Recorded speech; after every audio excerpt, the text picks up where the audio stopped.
Hey there, and welcome to yet another edition of CTOX BrandKnew. As I always keep saying, one of the big advantages of being in this profession as a journalist or an editor is that we get a chance to interact up close and personal with serious thought leaders who, through their razor sharp focus, tenacity, resilience, have actually firmly entrenched themselves in the business firmament. And today we have an opportunity to interact with one such in full protein form. Lovely to meet you, Annu Gupta, CEO, International Business, Britannia. Welcome to the show. Thank you for doing this for us. Thank you, Suresh. It's a pleasure being here. Thank you for having me. As I say, let's begin at the beginning. We all started small. We always had great memories. So we would like to know from you, Anu, how was your growing up years? What is your childhood like? What are those memories that actually stood out that you still carry today? And not as excess baggage, that's beautiful baggage. Yeah, no, absolutely. I think very well said.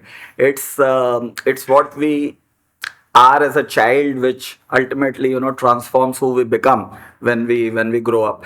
So for me, in my childhood, I think the best part of growing up was being super productive, both in terms of studies. My dad was quite a disciplinarian in that way, as well as being very disciplined about physical exercise.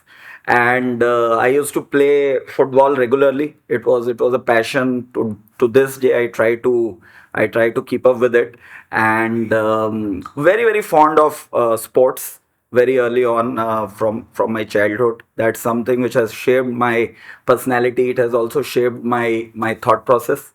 Another very big passion that I developed, perhaps because of my family influence again, was in music.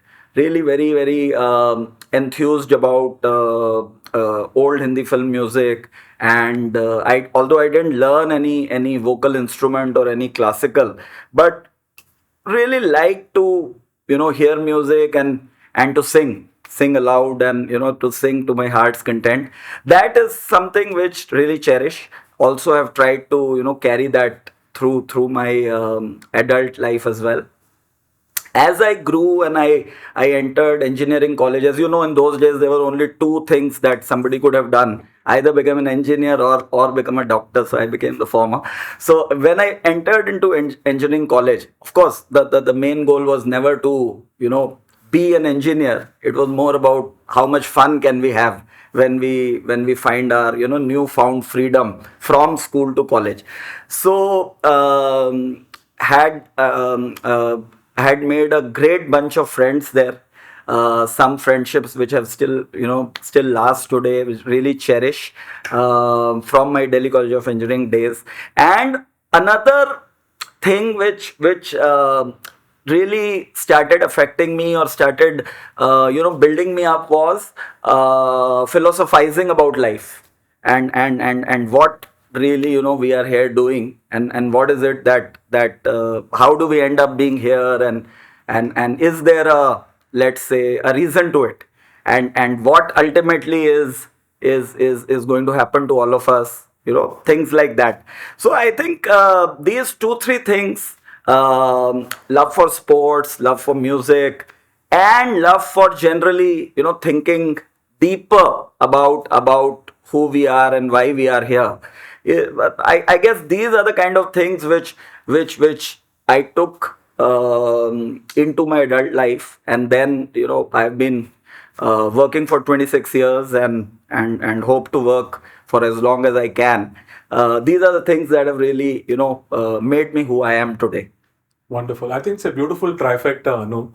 Sports, music, and philosophy. I think it's a potent combination. Yeah, It's a potent I tripartite agree. combination. I agree. You mentioned about your DEC days, Delhi College of Engineering, and you're also an alumni of your alma mater is IIM.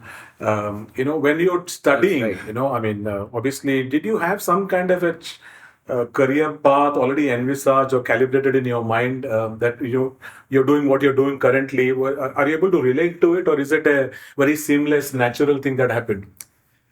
Yeah, so I guess education to me doesn't really teach us knowledge so much, because that knowledge we forget. if we are not using it in our day-to-day life, we forget. But what it teaches us, which we do not forget, is that it teaches us some ways of thinking, and it teaches us some concepts which remain with us forever, and then we apply those concepts to our day-to-day life, business situations, etc., etc. So I guess post my engineering, when I went to IIM Lucknow, I think that is when I started to realize, what is it that excites me, and what is it that really will make me, very passionate about my work. And that is where I decided to join a business role. And I started off with a great company, Asian Paints, which was a very good trainer for new management graduates. But what I have learned during the education years has always remained with me. And I'm very happy that I was able to grasp onto those concepts then. They have held me in good stead, ever since. And the same concepts are even more applicable today. The same structured way of thinking that I developed then is also the need of the hour, to solve complex business problems today, is what I feel. So I don't think there has been any disjointedness, if you may. It has all been a very seamless way of learning and then applying during my work life. So I think you're part of that contrarian tribe who's not subscribing to where is the knowledge that we lost in the learning. Yeah. So I don't think I picked up too much knowledge during my learning in the first place. So didn't lose much as well.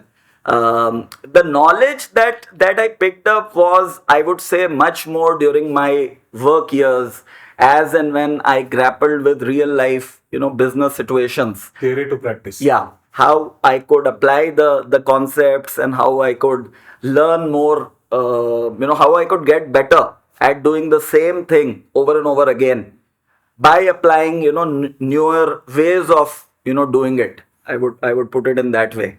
So, amidst all the high pressures of top lines and bottom lines, how do you maintain your calm? I don't think anybody can maintain their calm, during When the they're high doing their calm. when they're doing their calm. That's a good one. So yeah, I mean, it's very normal to feel agitated. It's very normal to feel frustrated. It's very normal to feel impatient. It's very normal to feel angry.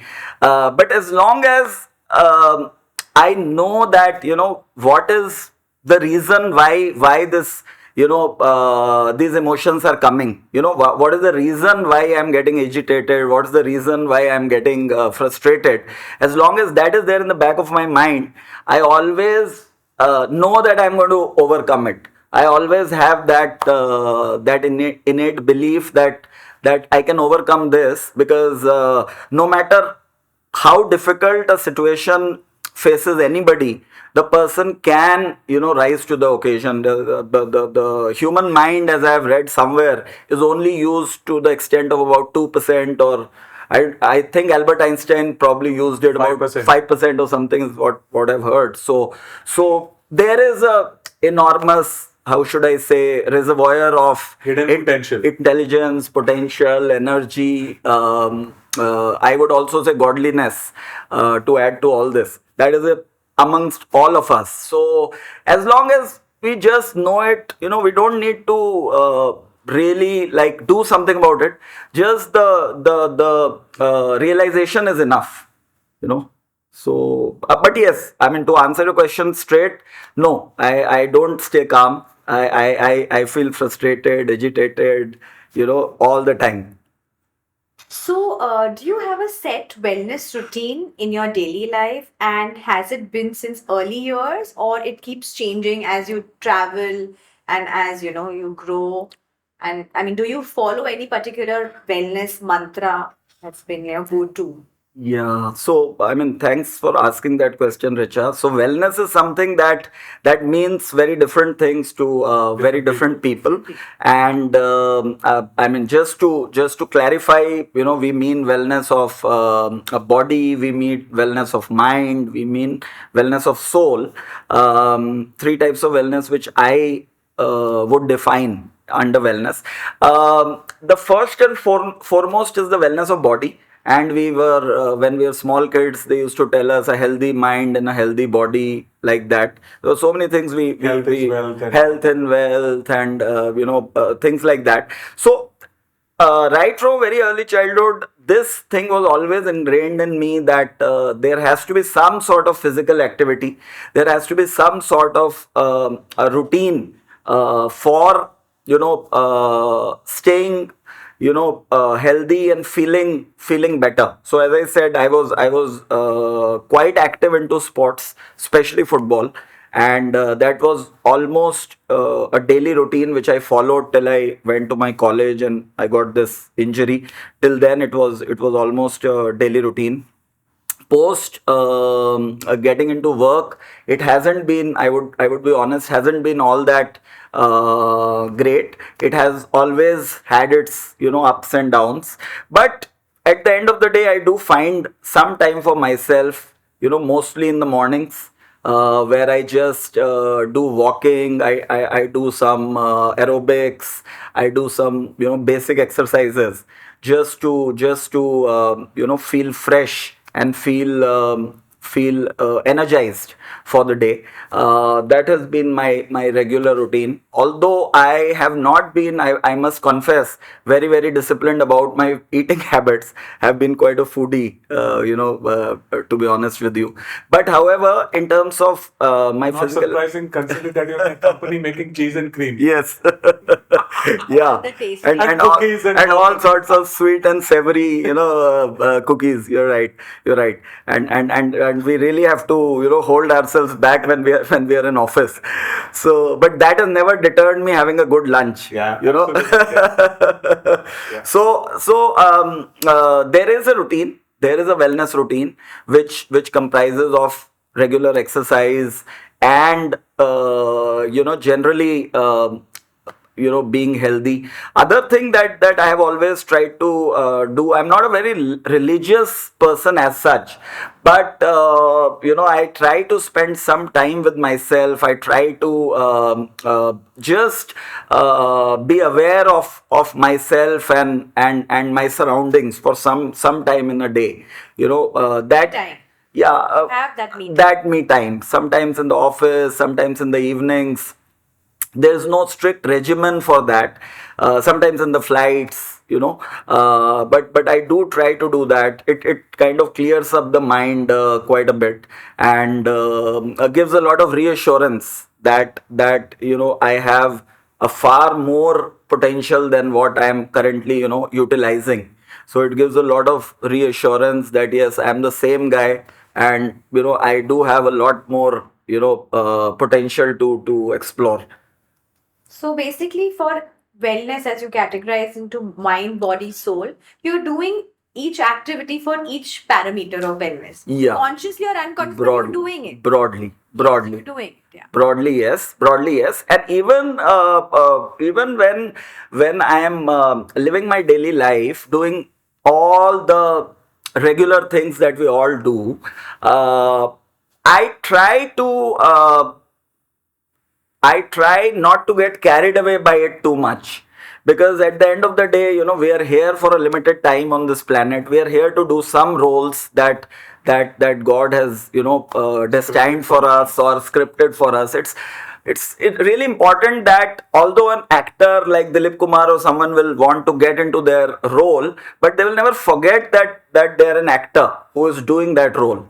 At the end of the day. So as much as I would want to feel the role, I can never forget that I am not the role. I am just doing the role, right? So this, I think, is a very clear distinction that it's not that I consciously think about this, but it's always at the back of my I'm mind. pretty aware. Yeah, of things. I'm aware. I'm aware of this. Aware. Yeah. I would put it that way. Yeah. So, Richard, let's not forget, half the job is already done. When Annu Shasan, okay, he's already got half the name there. So the discipline comes naturally, I guess. And I love the fact that you are a very, very passionate football player. I was also once upon a time. A lot of sports, cricket, football, hockey, badminton, etc. Um, and taking a cue from that game, it's a game which is so much about team play, collaboration, feeding each other, backing each other. Right. What I would like to ask you, Anu, is that what have you actually learned from the game that you're using in your leadership style? Right. No, that's a great question. I mean, it's so simple what these activities teach us, but it comes naturally. Then once you do that, it comes naturally. So as you rightly said, football has some unique traits which I haven't seen in other sports so far. That's why I'm a big fan. Teamwork, of course, is one of the big ones. Coordination, collaboration between players is a huge thing. Football is a much more a mind game than a skill and Pure skill power game. game. Pure skill, pure power. People may say that no, it's getting replaced by pure brawn, but I beg to disagree. Right. You look at any footballer of the year. I mean, they have that genius, they have that class. So how to outdo the other team, thinking wise. So it's one of the most intelligent games that one can have. And of course, physical ability, physical power, endurance, without which a business cannot survive. If the business is not doesn't have endurance, doesn't have physical strength to stand on its own feet, right? So a lot of these things we carry into the way we do business on a day-to-day basis. Collaboration, let's say, comes naturally. Teamwork and cross-functional discussions come naturally. We don't waste time sending innumerable emails back and forth, and playing tennis match Ping with pong. emails, ping pong with emails. We will rather pick up the phone, try to sort out the thing, and then maybe just send a concluding email saying, as discussed, this is what we are going to do, rather than wasting 20 people's time by marking all of them and just going back and forth. So this is one example. Other example is discipline. When the kickoff happens, if all the 22 are not on the ground, then you can't say that I came 2 minutes late, let me enter the game, although the game is two minutes started. So be on time. It comes naturally, but we don't have to tell ourselves today we have to reach office on time. We don't have to part tell of the ourselves. DNA, It's part of the DNA. So things like that. Then analysis at the end of every day. What went right, what could have went better, where did I lose it, what did I not do correctly. This is a daily routine which I have for I don't know since when, since forever. And all this is part of the game. Like in football, every minute is precious. If the opposition scores a goal and then, the clock is ticking. So always the thinking is, how can I outdo them? Counter-attack. How can I counterattack? How can I catch them, catch them unaware or something? And even in the halftime, that interval, whatever, that 15 minutes, is a very critical time to re-strategize, to take stock of the situation. So this is like akin to our mid-month reviews or mid-year reviews or whatever, where you take stock of the situation. And so it's a thorough game. And endurance, strength, power, etc. is very critical. If our brands are not strong, if our work ethics are not strong, if our people skills are not strong, then the business cannot sustain. So I would also say that I am fortunate to work for a company that has been around for 130 years. So it does know a little bit about endurance. So that helps. It helps to have a long term view. It helps to put things in perspective, and always have an approach of learning from mistakes. I mean, this is the other thing which football teaches us. Even if you are 2-0 down at halftime, you still can win the match. It's not over till it's over. So the same is in business. You may have a tough quarter, you may have a tough year, But as long as you have a long-term vision, as long as you are true to your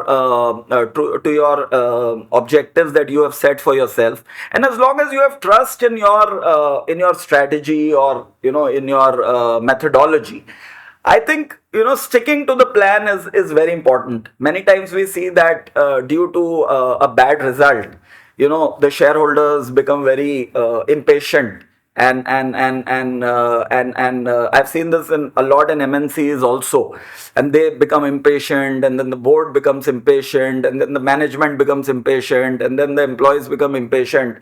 I mean, impatience is good as long as it leads you to do something better. But if it just leads to frustration, and if you just try to change your strategy over and over again repeatedly, that doesn't help. That is not called strategy. That, in any case. that is not called strategy in any case.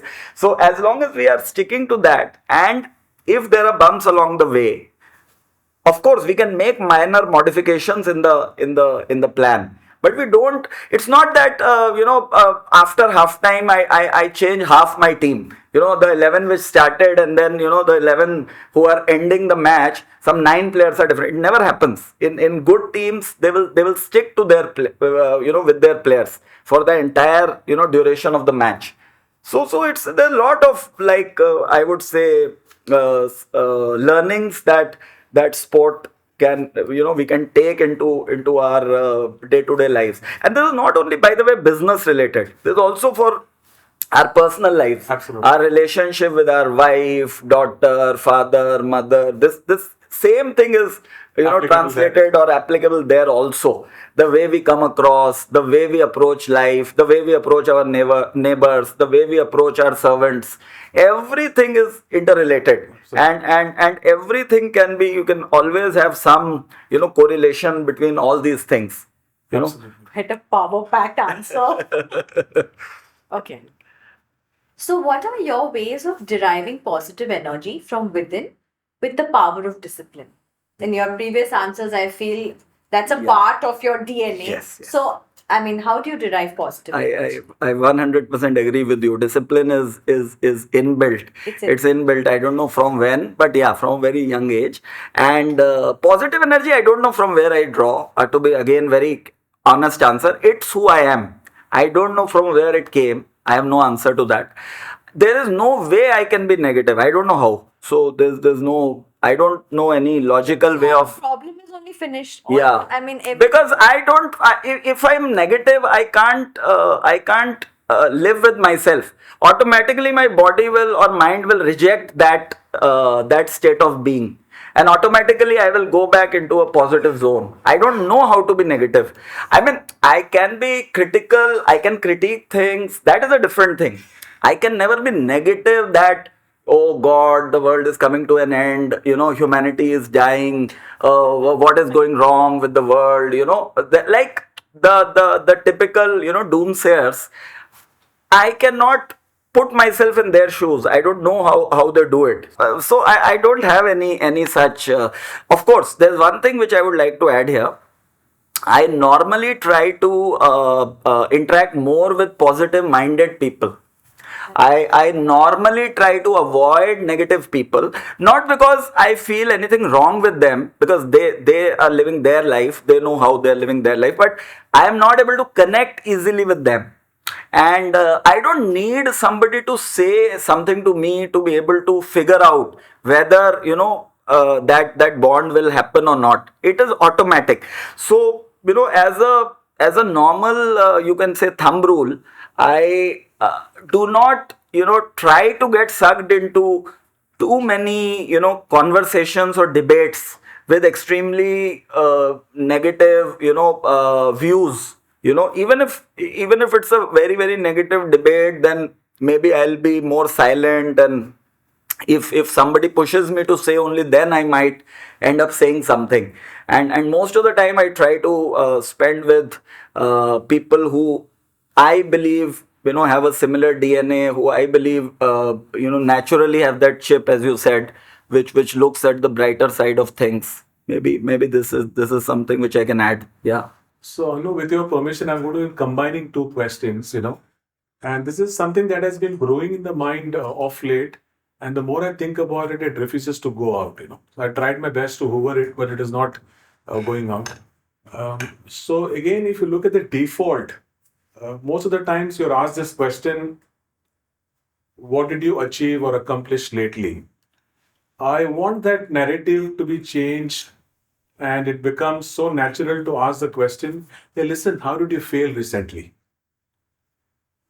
Okay, because society is always about succeed, succeed, succeed, succeed, succeed. I mean, there is no scope for failure. We've been placed on a pedestal of immortality, right? So, what are your thoughts on this? What are your thoughts on this? No, excellent question. I think thanks for bringing out this facet in the interview, because we have become almost intolerant to failures. But again, whatever we read in books used to say that from every failure comes out a success. You can't know success until you know failure. Those who have not failed will never succeed. In Hindi, in Urdu, in English, but these were books. These were something which we were like. This was theoretical knowledge.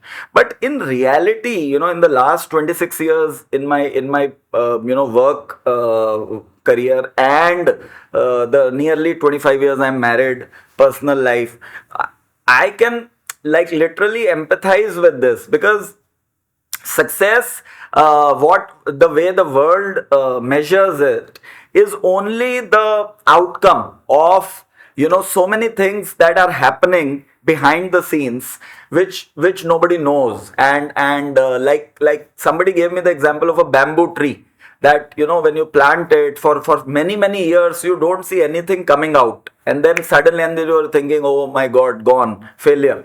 Then suddenly it will come out, and in a few months it'll be as big as it's supposed to be. Who had that quote? Sorry. Yeah. The future happens gradually, then all of a sudden. Yes. Right? Something very similar. Absolutely, right? absolutely. So what I mean to say is that when whatever the world calls failure, it's not failure. It's a series of experiments.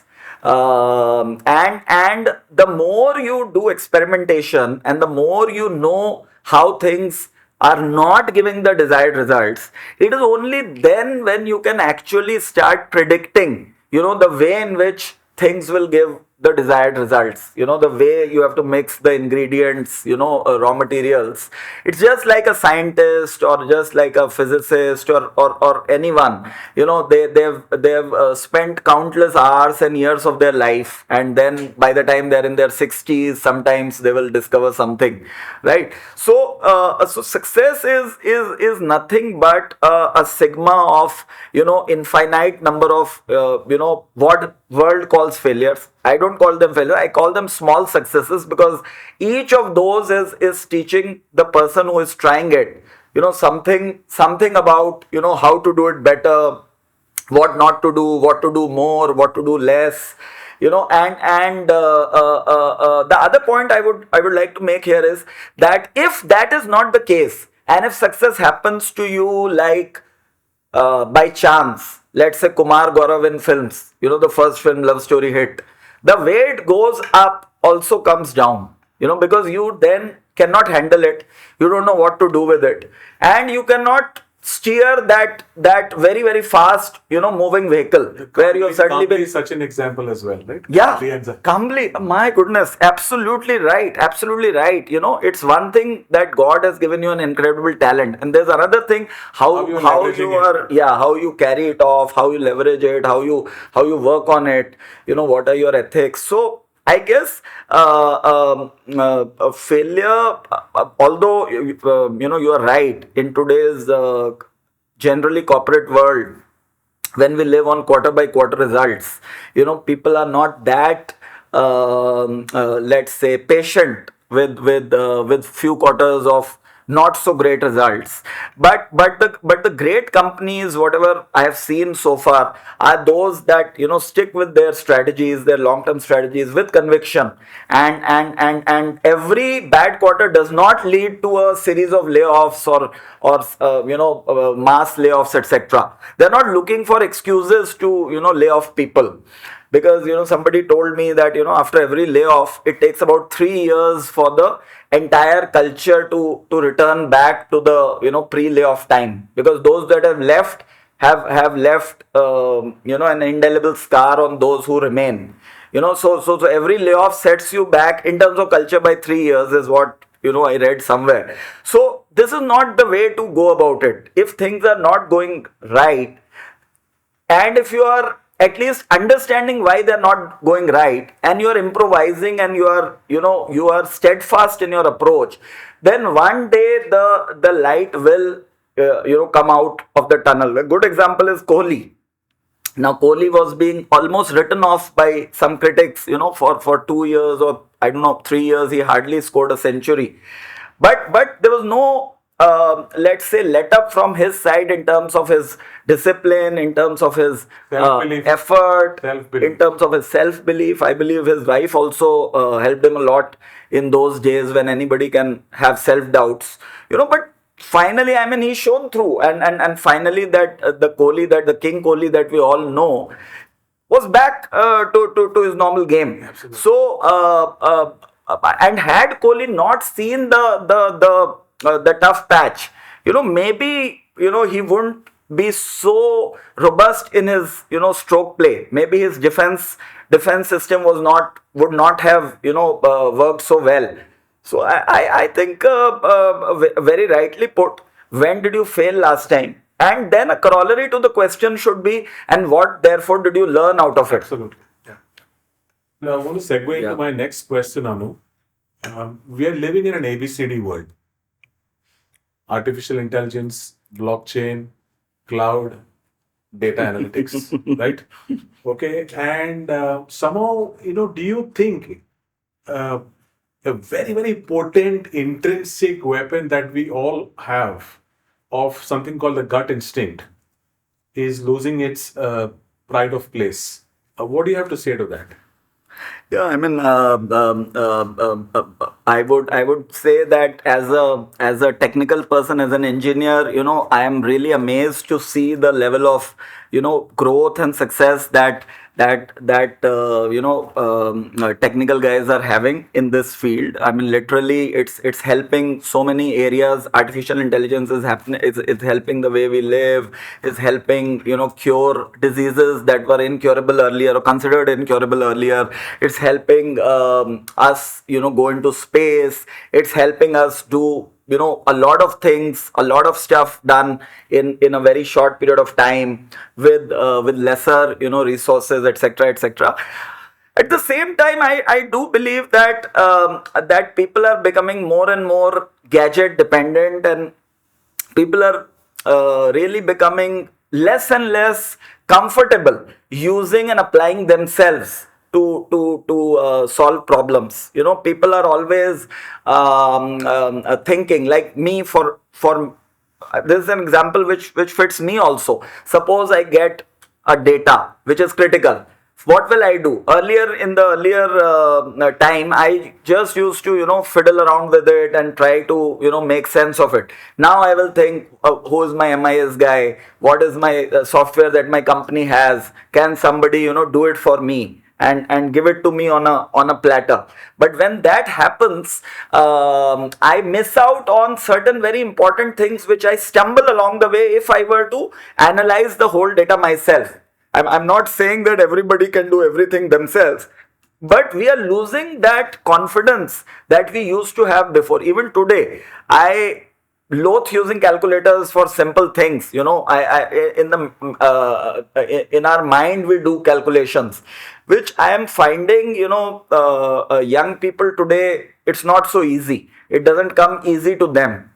Always need a calculator. Luckily, our phones these days have inbuilt calculators, so people don't get embarrassed. But there is an over dependence on Technology and technology, which kind of for somebody to be successful as an entrepreneur, to be successful in business, what you rightly said, the gut, or whatever we can call it by any name, but a very, very well thought out future projection, which can be made by someone who has the experience and someone who is applying their mind to it. I don't think artificial intelligence will ever be able to eclipse the benefit that gives to the society in general.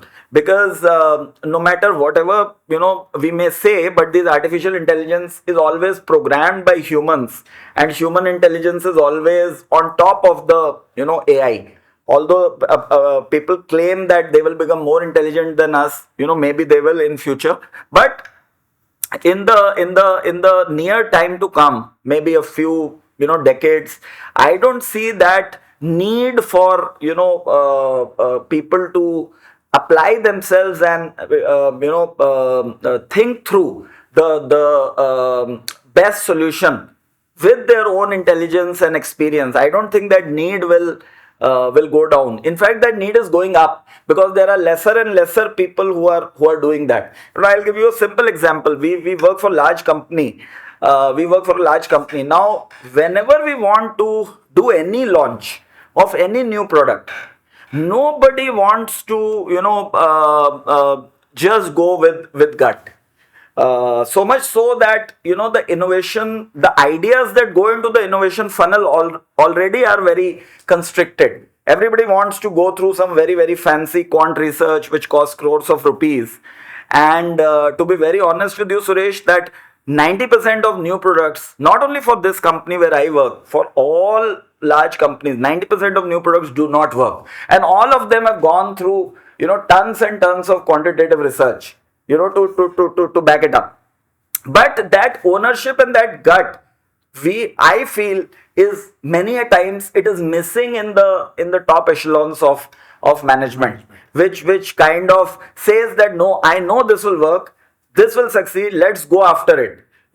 Which when the technology was not so much prevalent, maybe 2 or 3 decades back, this was how decisions were driven. It was, of course, more technology, more research should always aid. It's a good tool. It needs to be progressed. But as you rightly said, that personal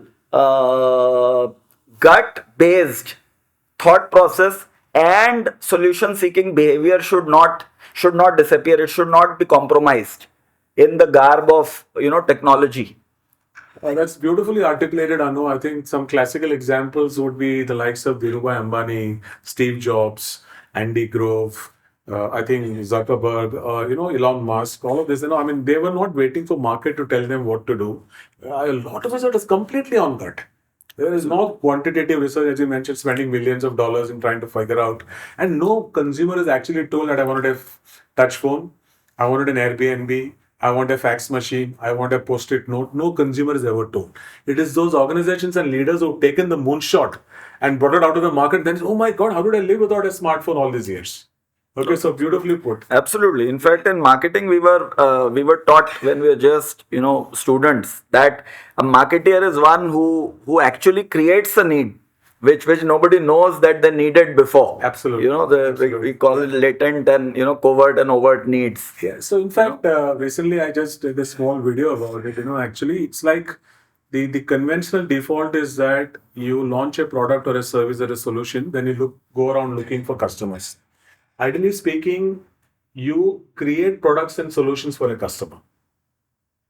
Be counterintuitive, because, you need to turn the strategy on the head. This is the way I've always done it, is no longer working. It's obsolete. So, talking about the gut, how do you maintain your gut health? Some secrets that, maintain. Yeah, I mean, to be honest with you, I don't have a great digestive system, and I have to always constantly work on it.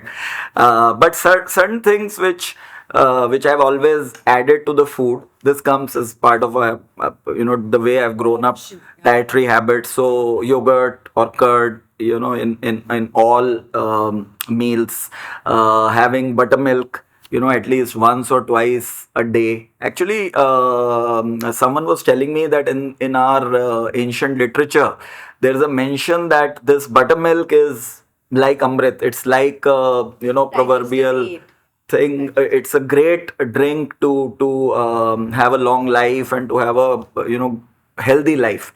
So, and in Sanskrit, the word for buttermilk is chakim. So that's what I remember. So buttermilk. Then I try to I don't know whether it's gut health or general health, but I try to add a lot of lemon to my food, lemon water, etc. A couple of glasses at least, and normally I have all my water hot stroke lukewarm.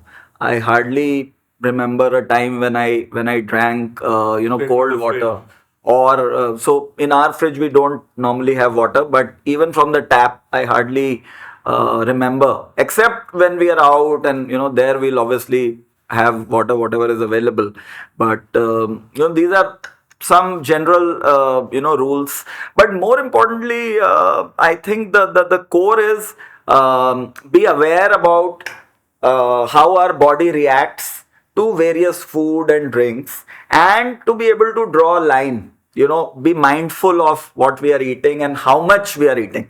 Not only what we are eating, but how much we are eating. And also the same for drinks, also the same for anything. So we should know our body tells us everything. Our body tells us when we are not feeling good. Our body tells us when we are feeling super good. So just listening to that rhythm is what I try to do, you know. Do you also believe in the approach of living a medicine-free life amidst all the medicines that we are consuming on daily basis? Yeah, absolutely. I think bang on. I mean, this is something which, when I was a small kid, my doctor in Delhi, we were growing up in Delhi. This doctor was a very, very famous pediatrician in those days. And whenever, my dad used to take me to the clinic for some, cold, cough, something, fever, etc., etc., simple ailments, he never ever used to prescribe a medicine. And I always used to come out, very depressed, that why this guy, what kind of doctor he is, we are going, paying Because the consulting default is fee. doctor means medicine. Yeah, doctor is equal to medicine. And it was later on in life that I realized that those doctors who are not aggressive, too much aggressive on medications, are all actually helping the patients. And there's always a self-correcting mechanism in the body, which whatever I have read, I'm not an expert in this, but whatever I have read, and whatever limited understanding I have, body treats itself. And we just need to give our body a chance to yeah, and the right environment for it to heal us. To guts it out. Yeah. Pardon the Yeah. pun, yeah. So I absolutely believe in this, what you just said.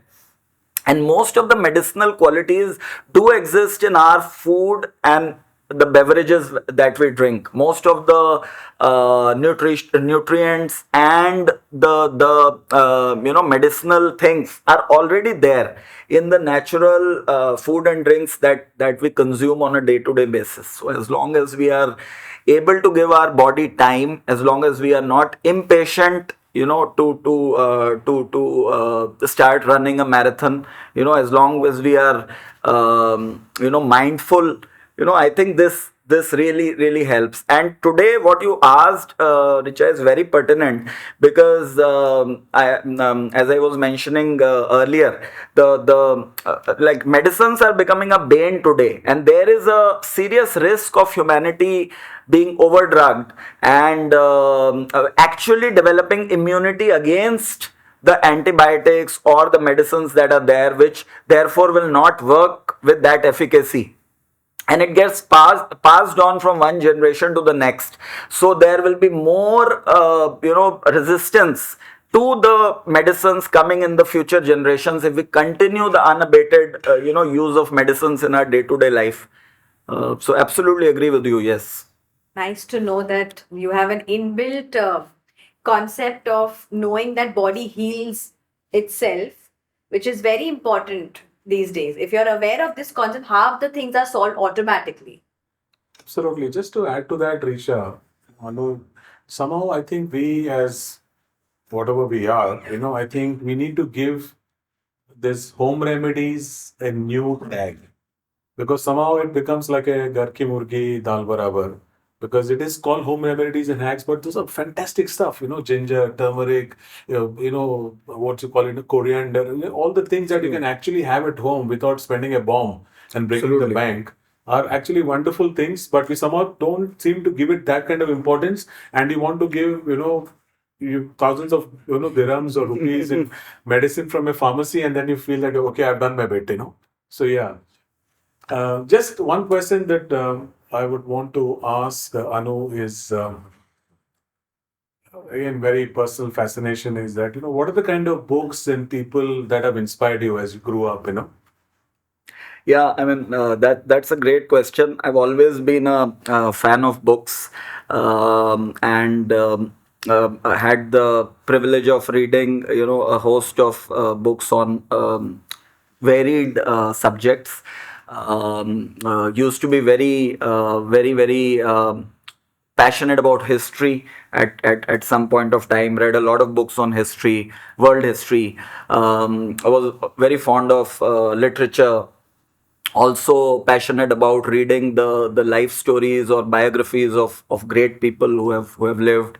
Also read some nice autobiographies. So, for example, Mahatma Gandhi's autobiography, My Experiments with Truth, was a big eye opener for me. It was still, I would rate it as one of the best books I've ever come across. Recently, not recently, but yeah, a few years ago, had the privilege of reading a couple of very nice books. One was Siddharth by Herman Hesse. Another book was The Prophet by Khalil Gibran. Both of the books were very thought provoking, and really helped to firm up or give a big reassurance to the way I used to think before. Were very reassuring. And I also had a good experience reading lots of business books, because I believe that by learning and reading about other people's lives and their struggles and how they became big is a great way to to gain knowledge, and also a great way to understand their mindset. So some great books like Malcolm Gladwell had some interesting books which I really liked. Outliers, we all Blink. must have read. Blink, What the Dog Saw. There are several books by Gladwell. I really liked those. A couple of big books by Levitt, related to economics, related to For economics? Freakonomics, and the one after that, which came after that, was, I think it was Super Freakonomics or something like that. Okay. There were two books, really good, really nice. Then Taleb, Fooled by Randomness. All these are interesting books, and I, to be honest, wouldn't be able to name just one or two which really had a very profound impact, because I guess all these books had some impact or the other. They forced me to think, they forced me to introspect, they forced me to Rethink. rethink, but always I feel reinvigorated and energized after I read something, because it's fodder for the mind, right? It's something that like, it's exercise for the mind, like we exercise in the gym for our body. Reading books and knowing different things and different perspectives of different people is like an exercise of the mind. And you're actually making an informed, educated decision of reading the book that you want, unlike a situation on social wherein you're conditioned by an algorithm that knows consuming this kind of content, and I subconsciously continue to consume that kind of content because that is the thing that is coming in my feeds. Right? When you actually pick up a physical book, okay, I'm going by choice and picking it up from, Yeah. And just to add to that bit, before I let Richa ask her next bit and conclude, do you think you mentioned about history and passion for history and all that? I have a feeling that the STEM thing is overdone. The emphasis on science, technology, engineering, math Right. is overdone. Recently, they brought in A arts and made it STEAM, and very condescendingly, arts. Okay, you also fit in. I'll try and accommodate you. Right. But I felt that I think for a complete, he mentioned about humanity some time back, for far more holistic, collective responsibility, collective hope, collective relaxing, whatever you might want to call collective progress, most importantly, I feel understanding of culture, anthropology, history becomes a very, very vital component of what we as individuals should be actually seeking, not just be biased towards one dimension, right? Absolutely, absolutely. I mean, bang on. I would 100% agree with this. In fact, most of the things that we see in our lives have been done in the past and redone in the past. So, if somebody just picks up history of just 300 years, everything would have occurred multiple times, which is occurring now. They say, Nicholas only talks about in the book, right? We never seem to learn from history. Yeah. Right? Absolutely, absolutely, and that is why somebody said history repeats itself. Because people don't learn from it. So, Anu, what are some hobbies that you engage in to de-stress, unwind, and to be more productive? Right. Yeah. I think every one of us should have something that we feel passionate about.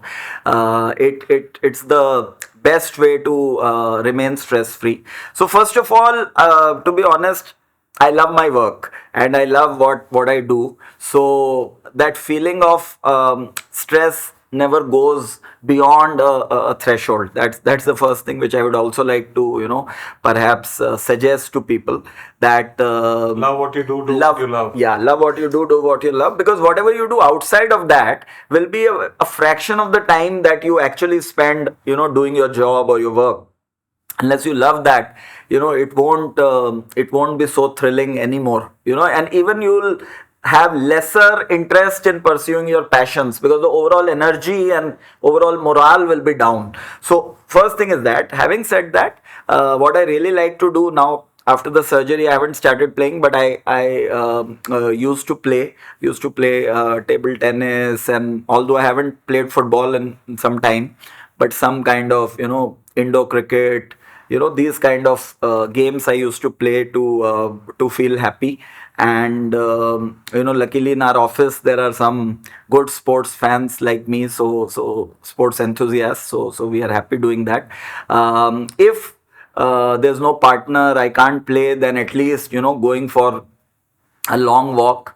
At least in the winter months here, the summer months do get quite sultry. But yeah, in the winter months, going for long walks alone, sometimes with my wife if she's up to it, that also helps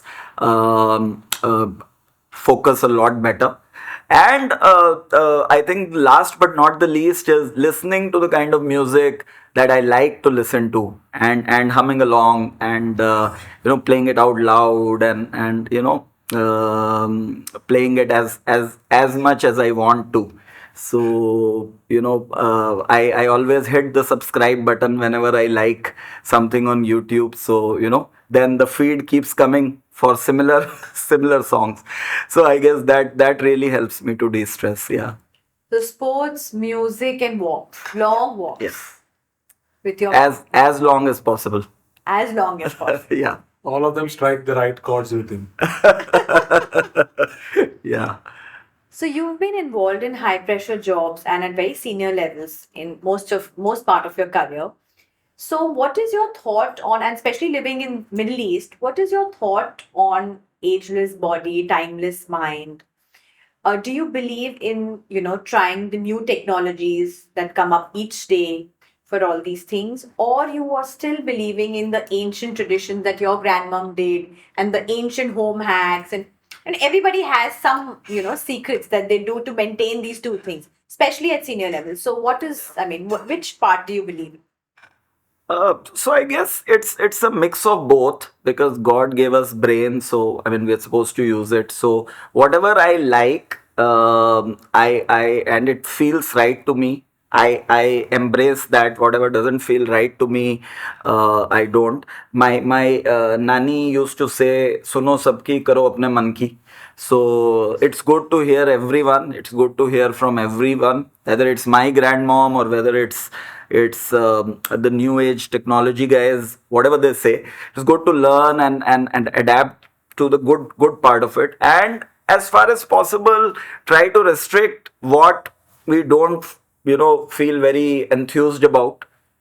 So I have a healthy mix of both, is what I believe. Of course, the ancient traditions, as I think you and Suresh have both also mentioned in the past, are very very solid. They have a solid foundation on which they were started, and there's a strong logic to it. So if we cut out the unwanted part and we stick to the core of those traditions, rituals, or whatever you call it, it's good. It really helps us. But we shouldn't become too dogmatic about it, is what I believe. We shouldn't become too staunch about it. We must do it with the logic that they were originally intended to serve. In terms of new technology, yes, I do feel very curious and inquisitive to understand what new things are coming in terms of what technology is giving us, whether it's social media platforms or whether it's the stuff that young people are doing and putting it out there on social platforms. I do try to keep myself abreast, and I'm frankly very amazed at the kind of innovative work that the young people are doing in various domains, whether it's food, whether I'm more keen on in my area, which is bakery and baking and dairy, etc. So really happy to see young people having so many creative ideas, and they're actually able to find a channel or a platform to show that to the world through technology, which earlier people didn't have the muscle power. Only the big companies used to have the money to. So technology has been a great leveler to that extent. It has helped bring out the creativity of people, and so yes, I do believe in that also. Yeah. So just keep an open mind, and and just see, just take what is coming to you, as this Devanand song I'm reminded of. मैं जिंदगी का साथ निभाता चला गया, हम हर धुएं को फिक्र में उड़ाता चला गया. हर फिक्र को धुएं में उड़ाता चला गया. Yeah. So that's the mantra broadly. Very nice. So we would conclude by getting into familiar territory, which is family. Okay, I'm sure, like most of us, family would be allies, strength, scaffolding, protection, sounding board, encouragement, motivation, character, all of that in both personal and professional lives. How do you kind of sum it all up, in your case with you and your family? So very rightly put, Suresh. I think it's the big pebbles that should take the maximum space in the glass, in the proverbial case Yes. study that we've all read. So obviously they are the biggest pebbles, and after a certain point of time, everybody realizes that what is more important and what is not so important. And it's always prudent to not allow the prioritization to change, for us not to see too much into something which is trivial, and for us not to trivialize something which is too important.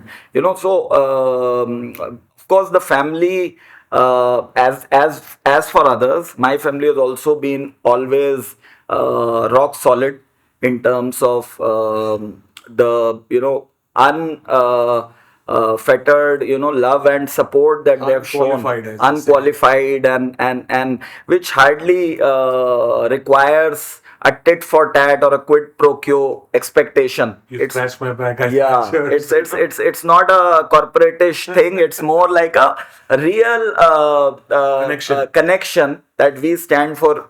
We stand with you, no matter what you do, where you end up. Because we love you. So that kind of a thing always helps. Same is the case with me, and that has always remained my top priority. And it also helps to put things in perspective. It always helps to prioritize more important things. Also helps to de-stress, because we know that something which we are getting too much stressed about is actually very trivial in the overall scheme of things. So that realization also helps us to just feel more relaxed. And my wife has obviously been highly supportive of me. We will be married 25 years this year. So Congratulations. yeah, thank you. So she has been sticking with me all this while. A big thank you for her, perseverance and What's her name? patience. Shikha. So she's been the branch of support, so to say, for me. No gile shikwa. anything. No, it's not Shiko, it's Shika. And both my daughters, they're Both are studying studying overseas. they're studying in God Canada. bless them. Yeah, All the best. Yeah. yeah. So I think that's a great place to conclude family and a great place to begin. Mind you, Anu spoke both from the heart and the gut. So that's made the conversation so much more interesting, inspiring, and motivating. Thank you so much, Anu, for doing this for us. It's my pleasure, Suresh. Thank you, Richa. Thank you so Thank much. you. Really appreciate it. Really loved it. Yeah.